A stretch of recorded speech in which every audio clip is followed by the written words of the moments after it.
কিছু মা বোনরা আছে এমন যারা কিছু মা বোন, কিছু নারী সমাজ, কিছু স্ত্রীগণ তারা এমন আছেন যারা স্বামীর কথা শুনলে সাথে সাথে চট করে রেগে যায়। এটা আপনারা কখনো রাগ হবেন না, কারণ এতে অনেক ক্ষতি। যে কোনো সময় আপনার এবং আপনার প্রিয়তম এবং ভালোবাসার সেই স্বামীর সাথে মনোমালিন্য হতে পারে, যে কোনো সময় দুর্ঘটনা হতে পারে। অতএব এই দুর্ঘটনা আল্লাহ রসুল নিষেধ করেছেন, যখন রাগ ওঠে নিচের মাটির দিকে তাকাও এবং বলার ভাষাগুলো যেন সাবলীল হয় এবং সুন্দর হয়, যাতে এই বলাটা হাস্য চেহারায় বলতে পারা যায় এবং হাস্য চেহারায় হয়, সেদিকে লক্ষ্য রাখতে হবে।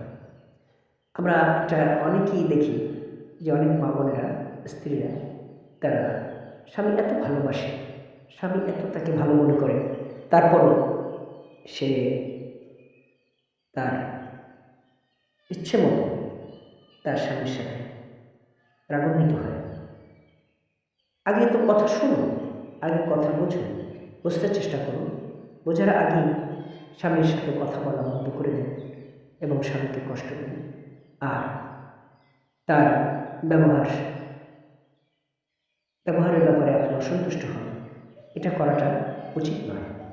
এটা আল্লাহ রসুলও নিষেধ করেছেন। আর যে স্বামীকে যে স্ত্রী কষ্ট দেয়, সে স্ত্রী জান্নাতে প্রবেশ করবে না। স্বামীকে কষ্ট দেয় স্ত্রী কখনো জান্নাতে যাবে না। এটাই হলো আল্লাহ রসুলের কথা। এই জন্য আপনারা একটা জিনিস লক্ষ্য রাখবেন যে স্বামী যখন কথা বলে, যদি আপনার মনের বিপরীত কথা হয়, সেটাকে আপনি পর্যালোচনা করবেন, দেখবেন, ভাববেন এবং হাস্যোজ্জ্বল চেহারা, হাস্যোজ্জ্বল মুখে কথাবার্তা করতে হবে। তারপর আপনি নির্ণয় করে আপনি কথা বলবেন। অতএব এটা মনে রাখবেন, এটা কিন্তু মোটেই সমীচীন নয়। হ্যাঁ, আমার প্রিয় মা বোনেরা এবং নারীরা এবং স্ত্রীগণ, আপনারা সবসময় কথাটি লক্ষ্য রাখবেন। যে কোনো সময় কিন্তু যে কোনো একটা দুর্ঘটনা ঘটতেই পারে। তখন দেখা যাবে আপনি মনে মনে জ্বালা সহ্য করবেন, আপনার ভিতরেই জ্বালা পড়া শুরু হয়ে যাবে এবং আপনি আফসোস করবেন। তখন ডানে বামে কোনো পথ হয়তো থাকবে না। অতএব এই লক্ষ্য রেখে আপনি স্বামীর সাথে সেভাবে ব্যবহার করুন এবং কথা বুঝে শুনে বলুন। কারণ আপনি তো হয়তো জানেন না আপনার স্বামী আপনাকে কতটা ভালোবাসে। আপনি হয়তো জানেন না আপনার স্বামী আপনার জন্য কত কষ্ট করে।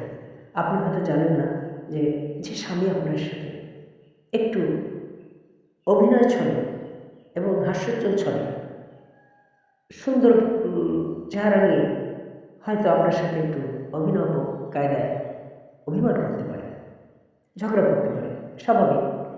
এজন্য আপনি রাগান্বিত হয়ে তার কথা বন্ধ করে দিবেন এবং মোবাইল ফোন ধরবেন না, এটা হতে পারে না।